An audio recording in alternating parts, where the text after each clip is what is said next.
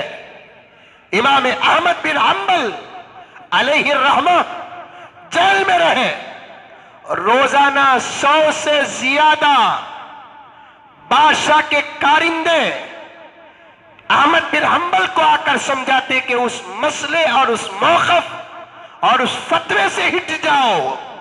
امام احمد بن حنبل 100 کا برابر جواب دیتے، ہرگز نہیں ہٹے گا.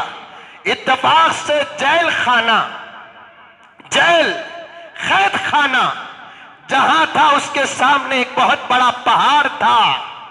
ایک مرتبہ امام احمد بن حنبل نے کہا خلیفے کے کارندے سے کہ یہ سامنے کا پہاڑ ہل سکتا ہے. احمد بن حنبل اپنے فتوے سے بدل نہیں سکتا. یہ سامنے کا پہاڑ ہل سکتا ہے اپنی جگہ سے بادشاہ کے جاہو جلال کے رعب میں آ کر، لیکن احمد بن حنبل اپنے فتوے سے بدل نہیں سکتا.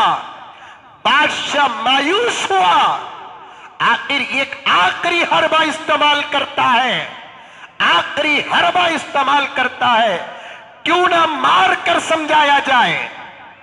جب باتوں سے کوئی نہیں سمجھتے مارتے ہیں، اور مظلوموں کو مارنا یہ ہمیشہ سے ظالموں کا شیوا رہا.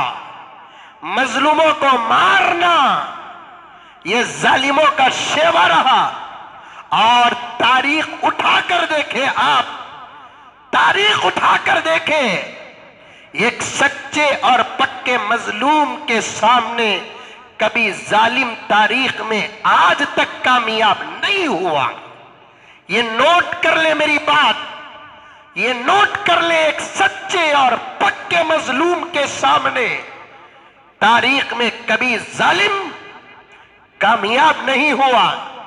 عاشورہ کے ایک موقع پر ہمارے ملک کے پی ایم صاحب ایک جلسے کو گئے جو غالباً رافضیوں اور شیعوں کا جلسہ، ابھی آپ لوگ واٹس ایپ میں دیکھے ہوں گے. میں صاف صاف بات کرتا ہوں، میری بات میں کوئی غلطی ہو تو بات قاعدہ آپ گرفت کریں، لیکن بات کہنا پڑتا ہے.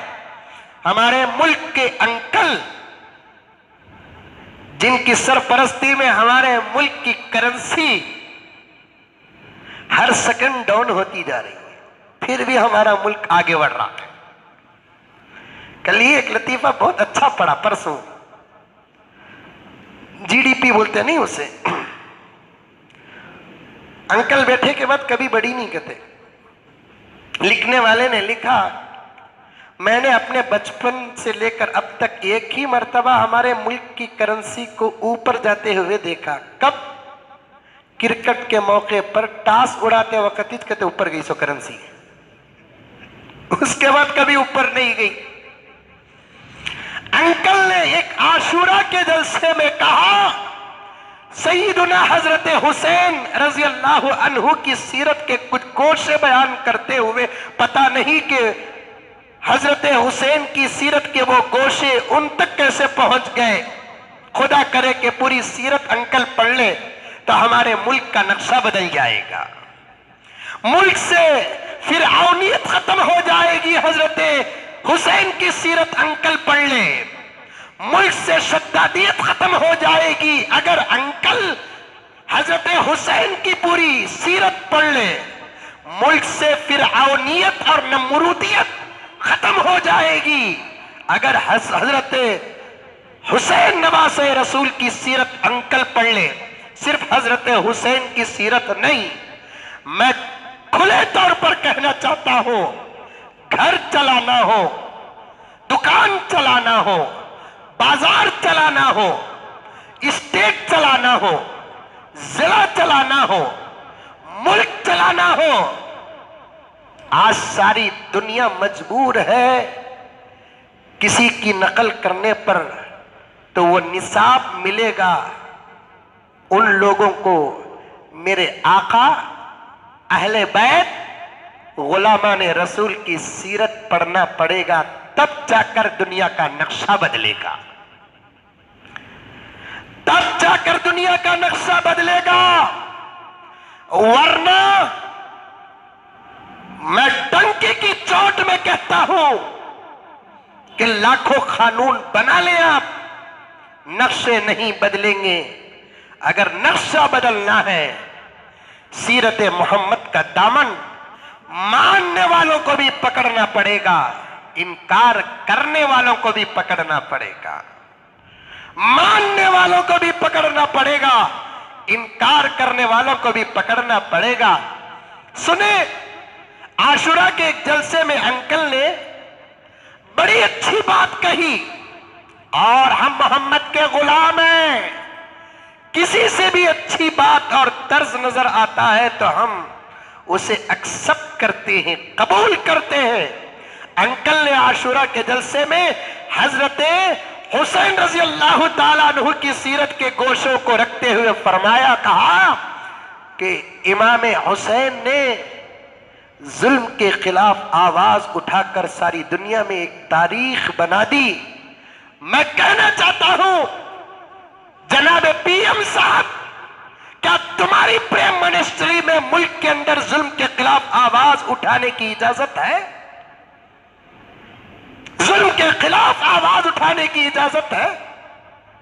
ظالم کے خلاف آواز اٹھانے کی اجازت ہے؟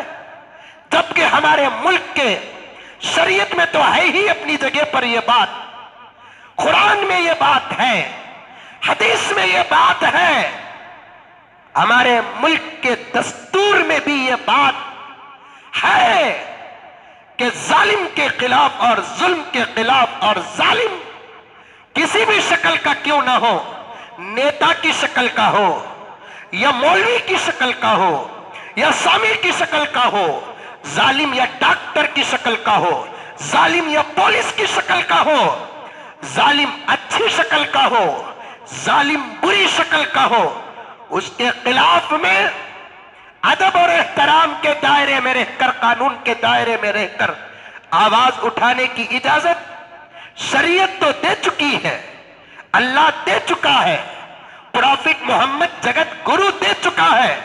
اس کے ساتھ ساتھ ہمارے ملک کا دنیا کے 180 اور 190 ملکوں کے مقابلے میں ہمارا ملک بھارت اور ہندوستان اس دستور میں سب سے آگے ہے، اس قانون میں سب سے آگے ہے کہ ہمارا ملک، ہمارے ملک کی سیکولرزم اور ہمارے ملک کی جمہوریت ظالم کے خلاف آواز اٹھانے کی پوری اجازت دیتا ہے۔